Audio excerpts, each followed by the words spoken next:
இஸ்ரேலுடைய தாக்குதல்கள் ஐஆர்ஜிசியினுடைய கடற்படை தளபதி அட்மிரல் அலி ரேசா அவர்கள் கொல்லப்பட்டிருக்கிறார்கள் என்கிற செய்திகள் வெளியாகி இருக்கிறது. அதனை ஈரானும் ஒப்புக்கொண்டு அறிவித்திருக்கிறது. எங்களுடைய கடற்படை தளபதியை நாங்கள் இழந்திருக்கிறோம் என்று. ஈரான் தன்னுடைய ஆன்மீக தலைவராக சுப்ரீம் லீடராக என்னை பதவியேற்றுக் கொள்ளுமாறும் சொன்னார்கள். டிமோனா வரைக்கும் அட்டாக் பண்றான்னா அவனுடைய பலம் எவ்வளவு அதிகமாக இருக்க வேண்டும் என்பதை நம்ம புரியணுமா இல்லையா? அப்ப என்னன்னு கேட்டா வாய்க்கு வந்ததை எல்லாம் பேசக்கூடிய ஒருவராக தற்போது அமெரிக்க அதிபர் டொனால்ட் ட்ரம்ப் மாறி இருக்கக்கூடிய சூழல்ல தான் யுஏஇ இருக்கிறாங்களா இல்லையா, யுஏஇனுடைய பாதுகாப்பு போலீஸ் படைப்பிரிவினுடைய உயர் அதிகாரியாக செயல்படக்கூடிய தாஹி கல்ஃபான் என்கிறவர் இன்றைக்கு விடுத்திருக்கக்கூடிய ஒரு அறிவிப்பு. அந்த அறிவிப்பு தான் ரொம்ப ஒரு என்னடா இந்த இப்படி பேசிட்டானங்கிற மாதிரியான ஒரு நிலையை உருவாக்கி இருக்கிறார். அவர் என்ன சொல்றாருன்னு கேட்டா,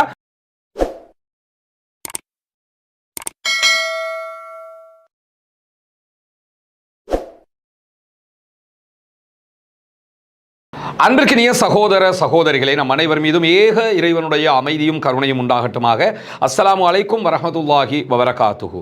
தொடர்ச்சியாக காசா மீதான இஸ்ரேலிய ஆக்கிரமிப்பு இராணுவத்தினுடைய 2 ஆண்டு கால யுத்தம் தற்போது யுத்த நிறுத்தமாக மாற்றப்பட்டு 167வது நாட்களை நாம் தாண்டி கொண்டிருக்கக்கூடிய இந்த சூழல்ல இஸ்ரேலிய அமெரிக்க கூட்டு ஆக்கிரமிப்பு படைகளுடைய தாக்குதல்கள் ஈரான் மீது ஆரம்பிக்கப்பட்டு இன்றோடு 27 நாட்களை நாம் தாண்டி கொண்டிருக்கிறோம். ஒரு மாதத்தை நெருங்கக்கூடிய இந்த தாக்குதலை பொறுத்தவரையில் வெறும் 3 நாட்களில் இஸ்ரேலும் அமெரிக்காவும் சேர்ந்து ஈரானை அழித்துவிடும், ஈரானை கைப்பற்றி விடுவார்கள், எல்லாமே முடிந்து போய்விடும் என்று ஆரம்பிக்கப்பட்ட ஒரு யுத்தம் இன்றைக்கு 27 நாட்களை தாண்டியும் ஈரானுடைய அரச கட்டமைப்பை வீழ்த்த முடியாமல் ஈரானிடமிருந்து வாங்குகிற மேல் அடியை வேறு விதமான வார்த்தைகளால் சமாளித்துக் கொண்டு போகக்கூடிய ஒரு சூழலை நம்ம டெய்லி பார்க்க முடிகிறது. இப்படியான ஒரு நிலையில ஈரான் மீது அமெரிக்காவும் இஸ்ரேலும் தொடர்ந்து மிக கடுமையான தாக்குதல்களை நடத்துகிறார்கள் என்பதில் எந்த மாற்று கருத்துமே கிடையாது. அந்த தாக்குதல்கள் எல்லாம் கிட்டத்தட்ட இதுவரைக்கும் 2000க்கு மேற்பட்ட அப்பாவிகள் அங்கே கொல்லப்படுகிற அளவுக்கு நிலைமை மாறி இருக்கிறது. 200க்கும் மேற்பட்ட குழந்தைகள் கொல்லப்பட்டிருக்கிறார்கள். ஈரானுடைய கட்டிடங்கள் ஸ்ட்ரக்சர்ஸ் நிறைய அங்க பாதிப்புக்குள்ளாகி இருக்கிறது. மருத்துவமனைகள் தாக்கப்பட்டிருக்கிறது. இப்படி பலத்த அழிவு உள்நாட்டுக்குள்ள ஈரானுக்கு ஏற்பட்டிருக்கிறது என்பதை யாரும் மறுப்பதற்கு இல்லை. ஆனால் அதற்கு ஈக்குவலாக அதற்கு மேலாகவும் ஈரான் இஸ்ரேல் மீதும் அமெரிக்காவினுடைய தளங்கள் மீதும் பதிலடி தாக்குதல்களை கொடுத்து கொண்டிருக்கிறது. எனவேதான் இந்த 28 நாட்களாக ஈரானை வீழ்த்த முடியாமல் தவித்துக் கொண்டிருக்கிறது அமெரிக்க இஸ்ரேலிய கூட்டு ஆக்கிரமிப்பு படைகள். பொதுவாகவே அமெரிக்காவினுடைய கப்பல் விமானங்களை சுமந்து கொண்டு வரக்கூடிய தாக்குதல் விமானங்களுடைய கப்பல் ஒரு ஏரியாவுக்கு வருதுனாலே அந்த ஏரியாவை நடுங்கி போயிடுவாங்க. நமக்கு தெரியும், வெனிசுவேலாவுக்கு கப்பல்களை அனுப்பியிருந்தார் அமெரிக்க அதிபர். அத்தோட வெனிசுவேலா காலின்னு நினைச்சாங்க. வெனிசுவேலாவுக்குள்ள பூந்து நிக்கோலஸ் மதுரோவை தூக்கிட்டு போனதோட வெனிசுவேலா சரண்டர் ஆயிட்டாங்க. அதனால அந்த யுத்தம் அங்க நடக்கல. இதே மாதிரி எந்த ஒரு ஏரியாவை அவங்க அடக்க நினைச்சாலும் அமெரிக்காவினுடைய போர்க்கப்பல்களை அங்கே அனுப்பி விடுவார்கள். அதற்கு பிறகு ஒரு யுத்தம் ஏற்படும். போர்க்கப்பல் வந்தாலே ஒரு பயங்கரமான சூழல் அங்கே உருவாகிவிடும். ஆனால் ஈரானியர்களோடு மாத்திரம் அவர்களுடைய இந்த வல்லரசு வல்லாதிக்கங்களை காட்ட முடியாமல் தோல்விக்கு மேல் தோல்வியை சந்தித்துக் கொண்டிருக்கிறார்கள். ஆனால் ஈரானுக்குள்ள நடக்கக்கூடிய தாக்குதல்கள் அவர்களுடைய தளபதிகள் கொல்லப்படுகிறார்கள் என்பதை யாரும் மறுப்பதற்கோ மறைப்பதற்கோ இங்கு ஒன்றுமில்லை. ஒரே நாள் தாக்குதல் 24 மணி நேரங்களுக்குள்ளாக ஆயத்துல்லா அலி ஹாமனியையே அவங்க கொலை செய்திருந்தாங்க. அதற்கு பிறகு அவர்களுடைய உச்ச பாதுகாப்பு கவுன்சிலுடைய தலைவர் அலி லாரிஜானி கொல்லப்பட்டார். அவர்களுடைய கொலை பட்டியலில் இன்னும் பல பேர் இருக்கிறாங்கிறதுல எல்லாம் எந்த மாற்று கருத்தும் கிடையாது. ஆனால் இப்படி தலைவர்களை அவர்கள் வீழ்த்தி கொண்டிருந்தாலும் ஈரானுடைய அரச கட்டமைப்பை வீழ்த்த முடியவில்லை. ஈரான் ஸ்டேபிளாகவே நின்று கொண்டிருக்கிறார் என்பதை கவனிக்க முடிகிறது. அந்த வகையில் இன்றைய தினம் அமெரிக்காவினுடைய சென்டகாம் வெளியிட்டிருக்கக்கூடிய அறிவிப்புல இந்த யுத்தத்தில் ஈடுபட்டிருக்கக்கூடிய ராணுவப்பு வெளியிட்டிருக்கக்கூடிய அறிவிப்பு பிரகாரம் இஸ்ரேலுடைய தாக்குதல்கள் ஐஆர்ஜிசியினுடைய கடற்படை தளபதி அட்மிரல் அலி ரேசா அவர்கள் கொல்லப்பட்டிருக்கிறார்கள் என்கிற செய்திகள் வெளியாகி இருக்கிறது. அதனை ஈரானும் ஒப்புக்கொண்டு அறிவித்திருக்கிறது. எங்களுடைய கடற்படை தளபதியை நாங்கள் இழந்திருக்கிறோம் என்று. கடற்படை தளபதியை தான் இழந்திருக்கிறாங்களே தவிர கடற்படை அவங்க இலக்கலங்கிறதையும் நம்ம புரிஞ்சுக்கிறோம். ஆனால் அதற்கு பிறகு வரக்கூடிய செய்திகளை நீங்கள் எடுத்துக்கிட்டீங்கன்னு சொன்னால் ஈரானிடம் இப்போது கடற்படையே கிடையாது, கடற்படை தலைவரும் கிடையாது என பென்டகனுடைய தலைவர் ஹெக்ஸத் விடுத்திருக்கக்கூடிய அறிவிப்பை நம்ம பார்க்க முடியும். எனவே அவங்க கடற்படை தலைவரை கொண்டுட்டாலே கடற்படையே கிடையாது. கடற்படை எத்தனை தடவை தான் நீங்கள் இல்லை இல்லைன்னு சொல்றது? யுத்தம் ஆரம்பிச்சு 3வது நாளே ஈரானுக்கு கடற்படையே கிடையாது, ஈரானுடைய கடற்படையில் எல்லா கப்பலையும் அழிச்சிட்டோம் அப்படின்னு சொன்னாங்க. அதுக்கு பிறகு அமெரிக்க அதிபர் 36 கப்பல் அழிச்சதா சொன்னாரு. பிறகு கொஞ்சம் ரிவர்ஸ் வந்து 30 கப்பல் என்று சொன்னாரு. இப்படி ஒவ்வொரு நாளும் வாய்க்கு வந்ததையெல்லாம் வந்த மாதிரி பேசக்கூடிய ஒரு குரூப்பாக அமெரிக்காவும் அமெரிக்காவுடைய ஆட்களும் மாறி இருக்கார். இன்னும் சொல்ல போனா சர்வதேச அளவில் நகைப்புக்குரிய ஒரு ஆளாக அமெரிக்க அதிபரும் அவருடைய ஆட்களும் மாறி இருப்பதை நீங்க பார்க்க முடியும். திடீர்னு இன்னைக்கு வந்திருக்கக்கூடிய ஒரு செய்தி நீங்க பார்த்திருக்கலாம். மாஸ் மீடியாக்களை வெளியிட்டிருக்கக்கூடிய செய்தி தான். அவர் காங்கிரஸ்ல பேசும்போது, அமெரிக்காவினுடைய பாராளுமன்றத்தில் பேசுகிற நேரத்தில் என்ன சொல்றாருன்னா, ஈரான் தன்னுடைய ஆன்மீக தலைவராக சுப்ரீம் லீடராக என்னை வந்து பதவியேற்றுக் கொள்ளுமாறும் சொன்னார்கள். ஈரான்காரங்களுக்கு தலை மரகலண்டு போய் கிடக்குதா இப்படி சொல்லி இருந்தா, அல்லது இந்த ஆளுக்கு மரகலண்டான்னு யோசிக்கணுமா இல்லையா? அவங்க ஆன்மீக தலைவர், ஆன்மீகத்துக்கு தலைவர் வச்சிருக்கிறாங்க, அரசியலுக்கு தலைவர் இல்லை. இந்த ஆளை யதார்த்தம் ஒன்று இருக்கணுமா இல்லையா? சின்ன பிள்ளைக்கும் தெரியுமா இல்லையா? இந்த ஆள் கிறிஸ்டியன், அவங்க யாருங்கிறது உலகத்துக்கே தெரியும்.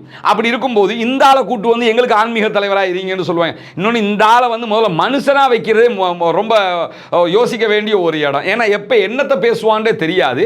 இவர் ஆன்மீகத்தை அந்த சீரியஸாக சொல்கிறார். அந்த ஆள் பார்லிமெண்ட்ல காமெடியாலாம் சொல்லலை, சீரியஸாகவே அந்த ஆள் சொல்கிறாரு. கீழே இருக்கிறவன் அத்தனை பேரும் கை தட்டுறாங்க.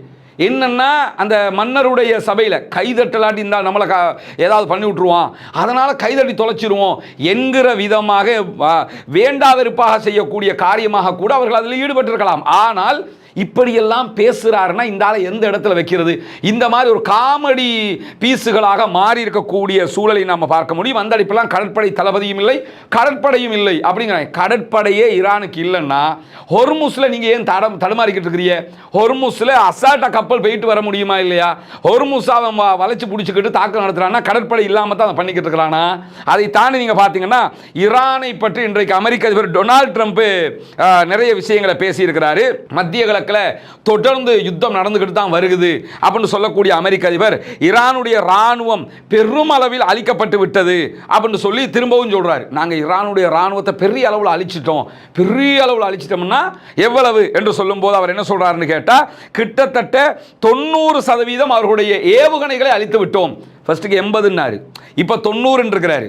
90% அவர்களுடைய ஏவுகணைகளை அழிச்சிட்டோம்னா 90% அளிக்கப்பட்டதற்கு பிறகு அவர்கள் எப்படி குவைத்தினுடைய அமெரிக்க பேஸை தாக்குகிறார்கள், அவர்கள் எப்படி துபாயினுடைய அமெரிக்கன் பேஸை தாக்குகிறார்கள், அவர்கள் எப்படி கண்டம் விட்டு கண்டம் பாகிற ஏவுகணையை டியாகோ கார்சியா வரைக்கும் தாக்குகிறார்கள், அவர்கள் எப்படி இன்றைக்கு இப்ப நம்ம பேசிக்கிட்டு இருக்கக்கூடிய நேரத்தில் இஸ்ரேலுடைய டிமோனா மேல மீண்டும் தாக்குதல் நடத்தினார்கள். எப்படி அந்த 10% வச்சுக்கிட்டு தான் அடிச்சுக்கிட்டு இருக்கிறான். அப்ப டிமோனா வரைக்கும் அட்டாக் பண்றான்னா அவனுடைய பலம் எவ்வளவு அதிகமாக இருக்க வேண்டும் என்பதை நம்ம புரியணுமா இல்லையா?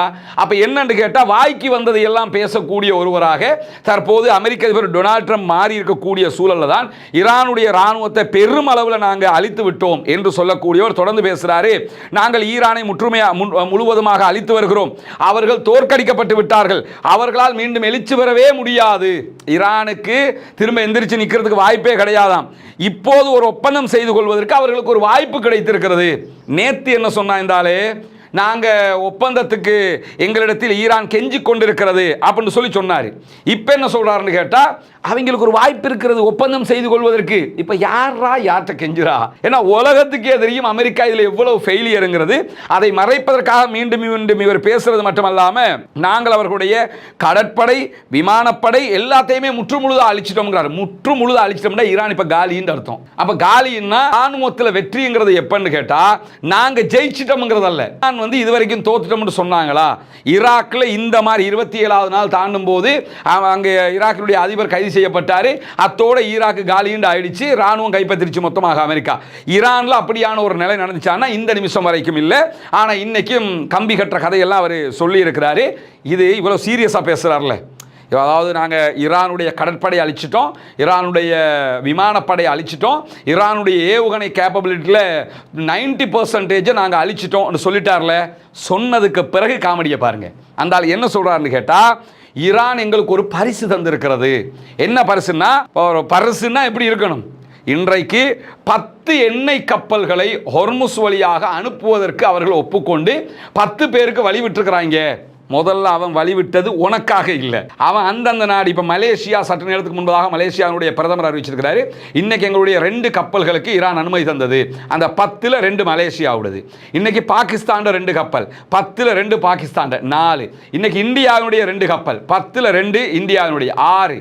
அப்போ மொத்தத்தில் 10 கப்பலில் 6 கப்பல் 6 நாடு அறிவிச்சிட்டாங்க, நாங்கள் ஈரானோட பேசி கொண்டு வரோம்னு டேக்கியும் அறிவிச்சிருக்கிறாங்க 2 கப்பல். 8 கப்பல்கள் 4 நாடுகளுடைய கப்பல்கள் அந்தந்த நாடு ஈரானோட பேசி இதை செய்யறாங்க. பேசுறது மட்டுமல்ல, கப்பம் கட்ட வேண்டி இருக்கு. இப்போ ஈரானுக்கு காசு கட்டுறாங்க. ஒரு கப்பலுக்கு $2 மில்லியன் அமெரிக்க டாலர் காசு கட்டணும். அமெரிக்க டாலர்கள்னா டாலர்ல கட்டக்கூடாது. 2 மில்லியன் அமெரிக்க டாலர்களுக்கு பெறுமதியான பணத்தை சீனாவினுடைய அவர்களுடைய கரன்சியில் யுவானில் என்ன பண்ணணும்னு கேட்டால் கட்டணும்னு சொல்லியிருக்கிறாங்க. அப்படி காசை கட்டிட்டு தான் இந்த நாடெல்லாம் கொண்டு போகிறாங்க. இந்த ஆள் என்ன நினச்சிக்கிட்டு இருக்கிறாருன்னு கேட்டால், பரவாயில்லையே நமக்காக அவன் விட்டுக்கிட்டு இருக்கிறானே, அவர்களுக்கு பரிசாக 10 கப்பல்களுக்கு வழி விட்டார்களாம்.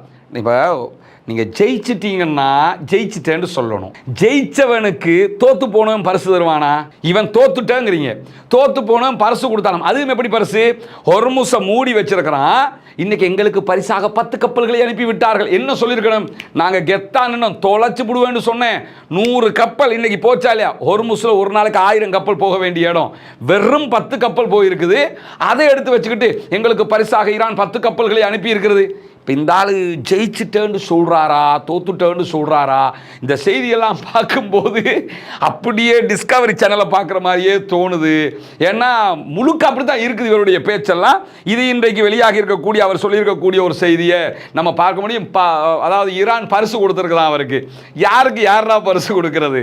அதை தாண்டி நமக்கு தெரியும், நேற்றைய தினம் நடைபெற்ற ஒரு முக்கியமான செய்தி. நேற்று இரவு நேரங்களில் ஈரான் அமெரிக்காவுடைய F-18 வகையான 18 வகையான ஒரு தாக்குதல் விமானத்தை சுட்டு வீழ்த்தி இருக்கிறார்கள். ஈரான் இந்த யுத்தத்தில் தங்களுடைய முழு பலத்தை அழகாக கொஞ்சம் கொஞ்சமாக காட்டிக்கிட்டு இருக்கிறாங்க.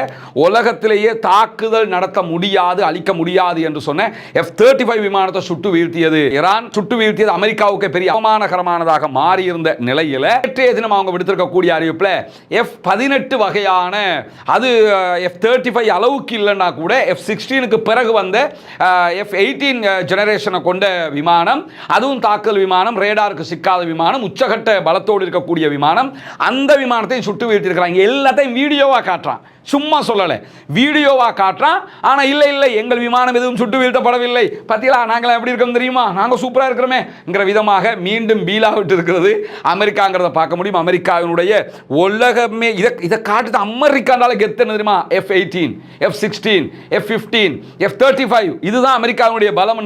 அந்த பலத்தை எல்லாம் காலில் போட்டு மிதிச்சுக்கிட்டு இருக்கிறாங்க.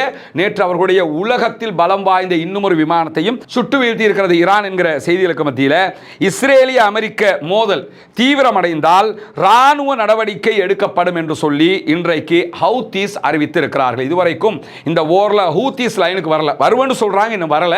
ஆனா நீங்க இதுக்கு மேலையும் ஈரான் மேல தாக்குதல் நடத்தினா எந்த நேரமும் நாங்கள் சண்டைக்கு வரலாம். ரமதானுடைய மாதத்தில் நம்ம உங்களிடத்தில் மீண்டும் மீண்டும் வேண்டிக் கொண்டு வந்ததுதான் உங்களுடைய ஜகாத் மற்றும் சதகா நிதிகளை இலங்கையினுடைய கிழக்கு பகுதிகள் பொத்துவில்ல செய்து வரக்கூடிய இஸ்லாத்தை ஏற்றுக்கொண்ட சகோதர சகோதரிகளுக்கான வீடு கட்டும் கட்டுமான பணிகளுக்கு தந்து உதவுங்கள் என்று சொல்லி. ஏன்னா ஜகாத்தை பெறக்கூடிய தகுதி படைத்த 8 கூட்டத்தாரில் இந்த இஸ்லாத்தை ஏற்றுக்கொண்ட சகோதரர்களும் அடங்குகிறார்கள். அவர்கள் ஏழைகள் என்கிற காரணத்தினால அவர்கள் மிஸ்கீன்கள், அதே போன்று ஃபக்கீர்கள் பட்டியலையும் வருவாங்க. மொத்தத்தில் ஜகாத் பெறக்கூடிய 8 கூட்டத்தில் 3 கூட்டத்தினுடைய நன்மைகள் அவர்களுக்கு கொடுக்கக்கூடிய உதவிகளால் நமக்கு கிடைத்துவிடும் என்கிற செய்திகளை உங்களுக்கு நம்ம தொடர்ந்து சொல்லிக் கொண்டு வந்தோம். அங்குள்ள காட்சிகளையும் நம்ம காட்டியிருந்தோம்.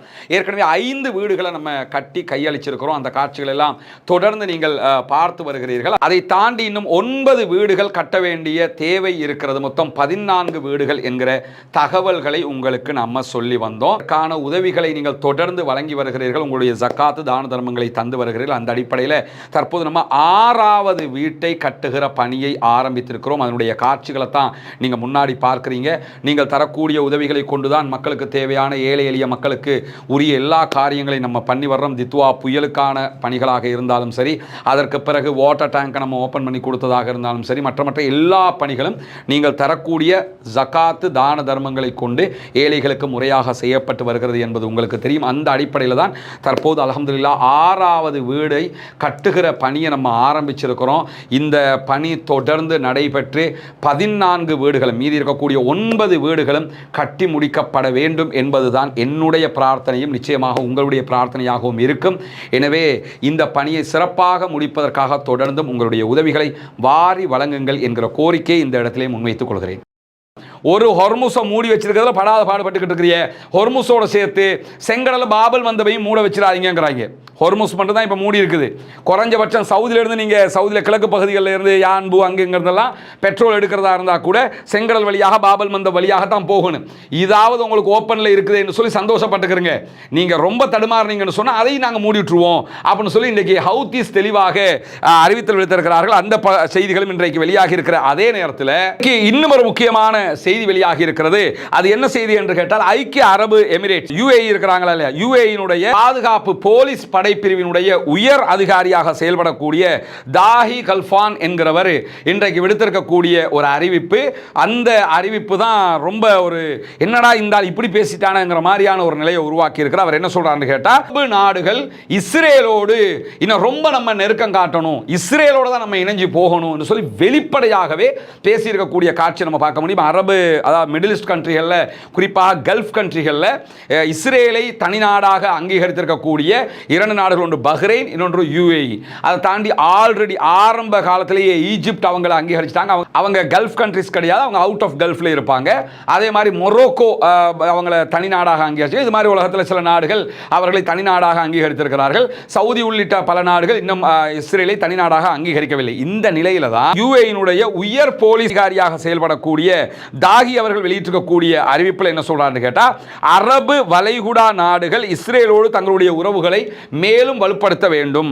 குறிப்பாக வளைகுடா தீபகற்பத்திற்கு அப்பால இருக்கக்கூடிய பிராந்தியத்தினுடைய சக அரபு நாடுகள் மீது நம்பிக்கை வைக்க வேண்டாம் என்று சொல்லியும் அவர் சொல்லியிருக்கிறார். ரெண்டா பிரிச்சு சொல்றாரு, தெளிவா புரிஞ்சுக்கிறங்க. ஒன்னு, கல்ஃப்ல இருக்கக்கூடிய நாடுகள்ல கல்ஃப் அரபு கண்ட்ரிகள், அவுட் ஆஃப் கல்ஃப் அரபு கண்ட்ரிகளோட நீங்க எந்த உறவுகளையும் வைக்காதீங்க, நேரடியாக இஸ்ரேலோட உறவு வைங்க அப்படிங்கிறாரு. அவுட் ஆஃப் கல்ஃப் கண்ட்ரிஸ் அவர் கல்ஃப் அரபு கண்ட்ரிஸ் சொல்றது ஈரான கிடையாது. ஈரானை விட்டுருங்க. ஈரான் அவர் இதுக்குள்ள ஈரானுக்கும் அரபு நாடுகளுக்கு ஈரான் தாக்குதுங்கிறதுனால தான் இதை சொல்றாரு. அவர் என்ன இதுல சொல்ல வர்ற விஷயம் வேறொன்னு சேர்த்து அவர் சொல்றாரு. தெளிவா நீங்க புரிஞ்சுக்கிறதுக்காக சொல்றேன். கல்ஃப்ல இருக்கக்கூடிய அரபு கல்ஃப் கண்ட்ரிஸ், அவுட் ஆஃப் கல்ஃப்ல இருக்கிற அரபு நாடுகளோடு நீங்கள் தொடர்பை வைக்காமல் நேரடியாக இஸ்ரேலோடு உறவு பாராட்டுங்கள் அப்படிங்கிறாரு. அதுக்காக அவர் என்ன காரணத்தை சொல்றாருன்னு பாருங்க. இவர் சொல்லக்கூடிய விஷயத்துல முதலாவது புரிஞ்சுக்கிறங்க, கல்ஃப்ல இருக்கக்கூடிய அரபு கண்ட்ரிஸ் எது எதுன்னு சொல்லி பார்த்தீங்கன்னு சொல்லிச்சுன்னா, Bahrain, Kuwait, Oman, Qatar, Saudi Arabia, UAE. இந்த 6 கண்ட்ரிஸ் இருக்குது. இவங்க அத்தனை பேரும் இஸ்ரேலோட தான் உறவு வச்சுக்கிறோமா. இது அல்லாத அரபு கண்ட்ரிகளோட, அவுட் ஆஃப் கல்ஃப்ல இருக்கிற அரபு கண்ட்ரிகளோட உறவு வைக்காதீங்க அப்படிங்கிறாரு. இந்த அவுட் ஆஃப் கல்ஃப்ல இருக்கக்கூடிய அரபு கண்ட்ரிஸ் சொல்லி பார்த்தீங்கன்னு சொல்லி சொன்னா, அது அதாவது நான் கல்ஃப் அரபு கண்ட்ரிஸாக யார் யார் வருவாங்கன்னு சொல்லி சொன்னா, Egypt, Iraq, Jordan, Lebanon, Syria, Yemen. இந்த 5 நாடுகள் வருவாங்க. இதுக்குள்ள ஈஜிப்ட் மிக முக்கியமான ஒரு பார்ட்டை வகிச்சுக்கிட்டு இருக்கிறாங்க. இவர் எதுக்காக இதை சொல்றாருன்னு கேட்டா, சவுதி அரேபியாவுடைய அலையன்ஸ் ஒன்று இருக்குதுங்க. இப்போ சவுதி அரேபியா UAE-யோட சேர மாட்டாங்க, அவங்களுக்குள்ள பெரிய வாய்க்கா தகராறு இருக்குது. சவுதி என்ன பண்றாங்கன்னு கேட்டா, இஸ்ரேலோடையும் சேராம அமெரிக்காவோட அவங்க இருந்தாலும் நேரடியாக இஸ்ரேலை தனிநாடாக அவங்க அங்கீகரிக்கல. அதனால சவுதி என்ன பண்றாங்கன்னு கேட்டா, சவுதி, ஈஜிப்ட், டர்க்கி, பாகிஸ்தான், சவுதியோட இருக்கக்கூடிய மற்ற கல்ஃப் கண்ட்ரிஸ் இவங்க எல்லாம் சேர்ந்து இந்த மாதிரி ஒரு அலையன்ஸுக்கு போறாங்க. அதே நேரத்தில் UAE என்ன பண்றான்னு கேட்டா, UAE பஹ்ரைன் இணைஞ்சுக்கிட்டு அடுத்ததாக இஸ்ரேலோட அமெரிக்காவோட மொத்த கூட்டு அப்படிங்கிற மாதிரி போறான். அதனால அவங்க சொல்றாரு, நீங்க எல்லாருமே என்ன செய்யுங்க, சவுதி உள்ளிட்ட எல்லா பேரை சொல்லாம சொல்றாரு, கல்ஃப்ல இருக்கிற எல்லா நாடும் வாங்க நம்ம இஸ்ரேலோட போய் சேர்ந்துக்கிறோம். இஸ்ரேல் தான் நமக்கு பாதுகாப்பு. யாருக்கு யாரா பாதுகாப்பு? எங்க போய் சேர்ந்து வெளிப்படையா சொல்றாங்க பச்சையாக, வாங்க போய் சேர்ந்துக்கிறோம். ஈஜிப்டோட போய் சேராதிய, வேற யாரோடையும் போய் சேராதிய, கல்ஃபுக்கு வெளியில இருக்கக்கூடிய அரபு கண்ட்ரிஸ் யாரோடையும் போய் சேராதிய, மேற்கத்திய நாடுகள் நம்முடைய நண்பர்கள். அவர் சொல்றாரு, மேற்கு நாடுகள், இஸ்ரேல் எல்லாம் நம்முடைய நண்பர்களாம், நம்முடைய சகோதரர்கள் என்று அழைப்பவர்கள் நம்மிடமிருந்து வேறுபட்டவர்கள் என்பதையும் இந்த யுத்தம் நிரூபித்திருக்கிறது. என்னன்னா ஈஜிப்டு, பாகிஸ்தான், துருக்கி எதுவுமே ஈரானோட சண்டைக்கு போகல. முதல்ல நீ போனியா சண்டைக்கு? நீங்களே ஈரானோட சண்டைக்கு போகல, அப்ப அவன் எதுக்குடா சண்டைக்கு போறான்? இவங்களுக்கு அடிக்க துப்பு இல்லை, நீங்களாம் பார்த்துக்கிட்டு இருக்கிறீங்க தானே அப்படிங்கிறாங்க. அப்ப என்ன அர்த்தமா? இஸ்ரேலும் அமெரிக்காவும் அடிக்கிறான்ல, நீங்களாம் அடிக்காம இருக்கிறீங்க ஈரானுக்கு, இஸ்ரேலும் அமெரிக்கா அடிச்சுக்கிட்டு இருக்கிறான், எனவே நாங்கள் இஸ்ரேல் பக்கம் நிற்போம். எவ்வளவு கேவலமான உச்சகட்ட திமிரு பிடிச்ச ஒரு பேச்சாக இருக்கும். முழு இஸ்லாமிய உம்மத்தையும் கொண்டு குழி தோண்டி புதைக்கிற ஒரு பேச்சை இந்த ஆள் பேசியிருக்கிறது மட்டுமல்லாம, நம்மோட இணக்கமாக பழகி நம் மீது அனுதாபம் காட்டும் சக முடியாட்சி நாடுகளை தவிர நம்மளோட இணக்கமா சில அரசர்கள் ஆட்சி செய்யக்கூடிய நாடுகள் இருக்குதாம். எது? பஹ்ரைன் இருக்குது, மன்னர் இருக்கிறார்ல, பஹ்ரைன் இருக்குது, இவங்களோட இணைஞ்சு போகிற குவைத் இருக்குது, இந்த மாதிரி ஜோர்டான் இருக்குது, இந்த மாதிரி நாடுகளை தவிர, ஓமான், இந்த மாதிரி நாடுகளை தவிர வேறு யாரோடையும் நம்ம சேர்ந்து போகக்கூடாதுங்கிற விதமாக அவர் சொல்றாரு. முதல்ல நீங்க ஈரானோட சண்டைக்கு போனீங்கன்னாலே உங்களுடைய மன்னராட்சி காலியா போயிடும். அதை தக்க வச்சுக்கிறதுக்காகத்தான் போகாமலே இருக்கிறாங்க. அதை தாண்டி ஈரானுக்கு எதிரான போருக்காக அமெரிக்காவையும் இஸ்ரேலையும் இவர் பெரிய அளவில் பாராட்டி பேசியிருக்கிறார் அந்த அறிக்கையிலங்கிறத தாண்டி, பிராந்தியத்தில் பாரசீகத்தினுடைய ஆதிக்கத்தை ஆதரிக்கிறதுக்காக உருவாக்கப்பட்ட அழிவு இயந்திரங்களை அகற்றுவதற்கு தான் அமெரிக்காவும் இஸ்ரேலும் தாக்குதல்களை நடத்தி கொண்டே இருக்கிறாங்க. பாரசீகத்தை வீழ்த்துறதுக்கு தான் அவங்க தாக்குதலை நடத்துறாங்க.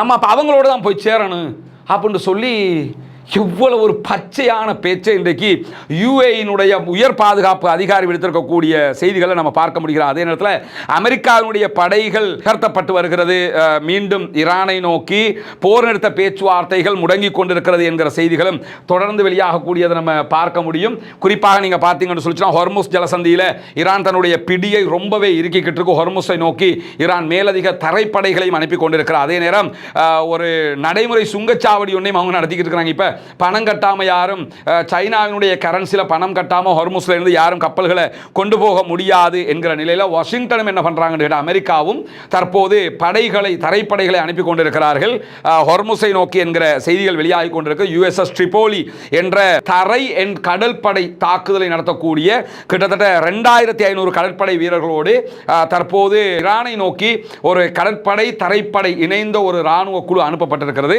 அதுக்கான காரணம் அவருடைய கார்க் என்கிற தீவை கைப்பற்றுவதற்கான ஒரு முயற்சி என்று சொல்லப்படுகிறது. ஈரானுடைய கார்க் தீவுல தான் 90% பெட்ரோலியம் இருக்கு, அங்கிருந்து அவங்க பிசினஸ் பண்றாங்க.